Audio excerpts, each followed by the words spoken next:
ओम नमः शिवाय। शिव महापुराण रुद्र संहिता युद्धखंड अध्याय 51 बाणासुर आख्यान। व्यासजी बोलिया, हे सर्वज्ञ सनत कुमार, आपे जे शिवना अनुग्रहनी अद्भुत कथा संभळावी,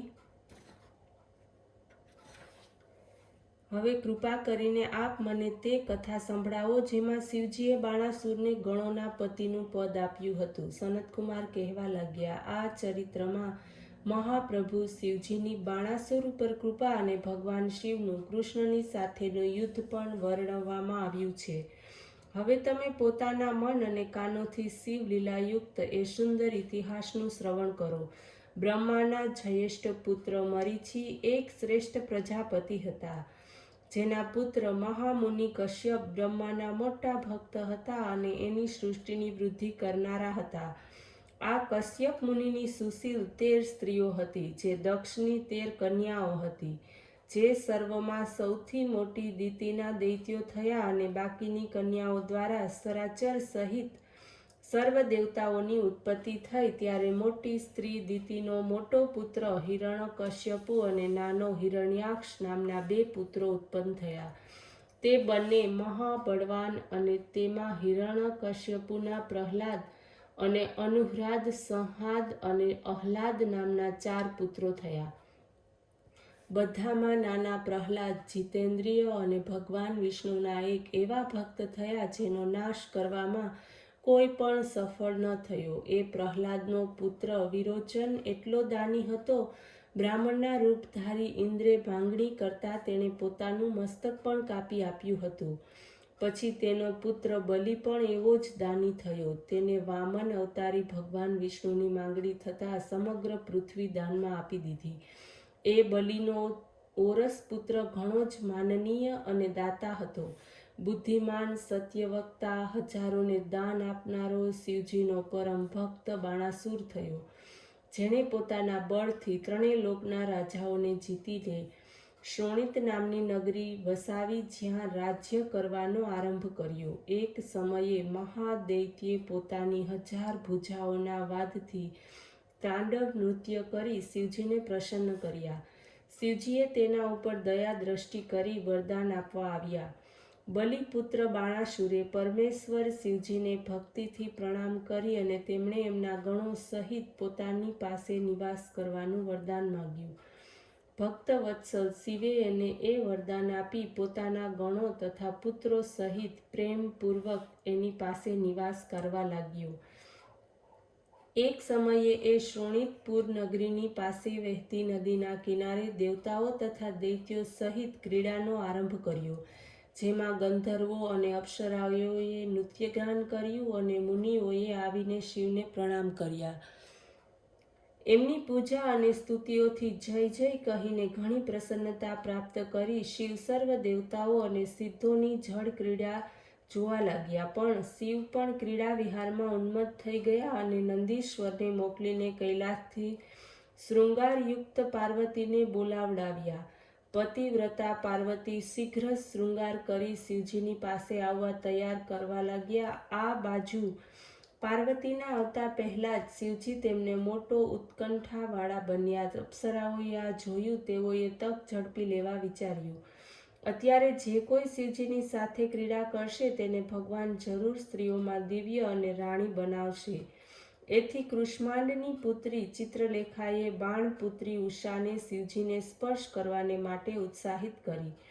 પાર્વતીનું રૂપ ઉષાએ ધારણ કર્યું, એટલામાં પાર્વતી આવી ગયા। તેમણે આવતા જ ઉષાના સર્વ ભાવ જાણી લીધા। ત્યારે પાર્વતીએ ઉષાને કહ્યું કે તે મારું રૂપ શા માટે ધારણ કર્યું છે? ઠીક, તો આજ કાર્તિક માસમાં ઋતુધર્મ પ્રાપ્ત કરનારી તું થઈશ અને વૈશાખ સુદ દ્વાદશીના દિવસે અડધી રાત વીતતા તારી સાથે જે કોઈ મનુષ્ય ભોગ પ્રાપ્ત કરશે તેની તું થઈશ। એને એ પ્રમાણે કહીને દેવી પાર્વતી શિવની પાસે જઈને ક્રીડા કરવા લાગ્યા। પછીથી શિવ ત્યાંથી અંતર્ધ્યાન થઈ ગયા। અધ્યાય 52 ઉષા ચરિત્ર। સનતકુમાર બોલ્યા કે એક સમયે પ્રારબ્ધના દોષથી ગર્વિત બાણાસુરે તાંડવ નૃત્ય કરીને શિવજીને સંતુષ્ટ કર્યા। પાર્વતી સહિત શિવને પ્રસન્ન થતા જાણીને ખભાએ ઝુકાવી તે હાથ જોડી બોલ્યો, હે મહાદેવ, આપના આશીર્વાદથી જ હું આટલો બળવાન છું. આપે જેમને આ 1000 ભુજાઓ આપી છે તેને હું શું કરું? યુદ્ધ વિના આ પર્વત સમાન ભુજાઓનો શો ઉપયોગ છે? હું જ્યારે આ પૃષ્ઠ ભુજાઓની ખંજવાળને દૂર કરવા દિગ્ગજોની સાથે યુદ્ધ કરવાની ઈચ્છાથી ગયો અથવા પર્વતોને ચૂર્ણ કરવાની ઈચ્છાથી ગયો તો તે ડરથી ભાગી ગયા. મેં યમ, કુબેર, ઇન્દ્ર, વરુણ, નિરુતિ સર્વને જીતી લીધા. માત્ર આપ જ એક એવા છો જેને કોઈ જીતી શકતું નથી. તેથી આપ મને યુદ્ધનો સમય કહો જેમાં મારી આ ભુજાઓ શત્રુઓના હાથથી જર્જરીભૂત થઈ જાય. આ સહસ્ત્રબાહુ શત્રુઓના હાથે નીચે પડે તેમજ શત્રુઓને પણ નીચે પાડે, જેનાથી મારા મનોરથ પૂર્ણ થાય.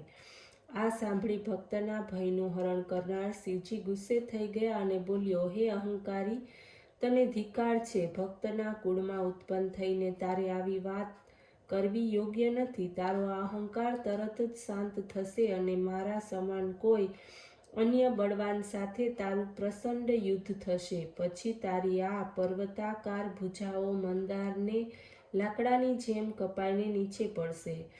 જ્યારે તારી સ્થાપિત શસ્ત્રશાળામાં વાયુનો ઉત્પાત થશે ત્યારે આ જાણવું કે તારો ભયંકર સમય આવી ગયો છે.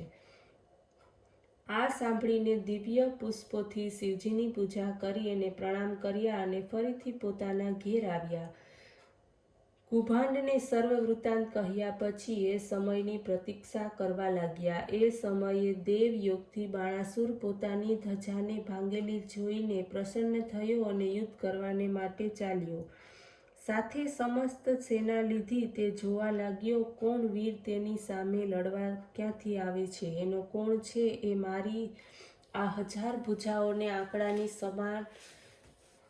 સમાધાની જેમ કાપી નાખશે. આ સમયે શિવ પ્રેરિત કાળ ત્યાં આવી પહોંચ્યો, જ્યાં બાણાસુરની પુત્રી સુંદર શૃંગાર સજીને ઊભી હતી. વૈશાખ મહિનો હતો ત્યારે તે રાત્રિના સમયે વિષ્ણુની પૂજા કરી તે સ્ત્રી ભાવને પ્રાપ્ત કરીને ગુપ્ત અંતઃપુરમાં સૂઈ રહી હતી. ત્યારે દિવ્ય માયાના વશીભૂત તથા અનાથના સમાન સૂતેલી તેને પાર્વતી દ્વારા પ્રેરિત કૃષ્ણના પુત્રે ભોગવી અને તે દ્વારકામાં ચાલ્યો ગયો. ત્યારે પોતાની દૂષિત થયેલી જાણીને ઉષા પોતાની સખીઓને કુવચનો કહેતી શરીરનો ત્યાગ કરવાને માટે ચાલી.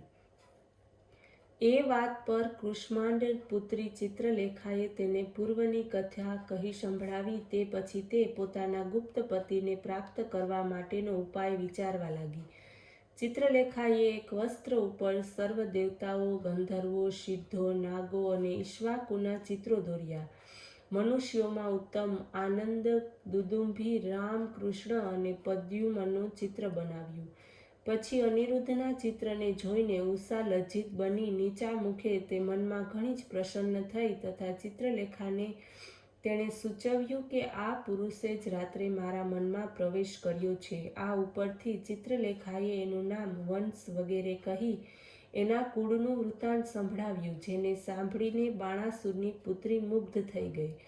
તે પોતાની સખીઓની પાસે તેને મળવાની ઉત્કંઠા વ્યક્ત કરવા લાગી અને બોલી, તમે ગમે તે રીતે તેને અહીં લાવીને મને સુખી કરો. મંત્રી કન્યા ચિત્રલેખા વિસ્મિત થઈને એને લાવવાનો વિચાર કરવા લાગી. તેનામાં મનમાં ગમન શક્તિ હતી. જ્યેષ્ઠ કૃષ્ણ ચતુર્દશીના દિવસે તે યોગીની દ્વારકા પહોંચી. ચિત્રલેખાએ તામસ યોગથી અંધકાર પ્રચારિત કર્યો. સૈયા ઉઠાવી અને માથા પર મૂકી ક્ષણ માત્રમાં જ શોણિતપુરમાં આવી ગઈ. ઉષાએ આશ્ચર્ય થયું એનાથી. તે કામ ક્રીડા કરવા લાગી, પરંતુ જ્યાં તેણે ક્રીડા કરવાનો આરંભ કર્યો ત્યાં જ એની જાણકારી બધાને થઈ ગઈ. દ્વાર પર ઊભેલા દ્વારપાલોએ એની સૂચના બાણાસુરને આપી. કન્યાનું દૂષણ સાંભળીને બાણાસુરને ઘણું જ આશ્ચર્ય થયું. ઓમ નમઃ શિવાય.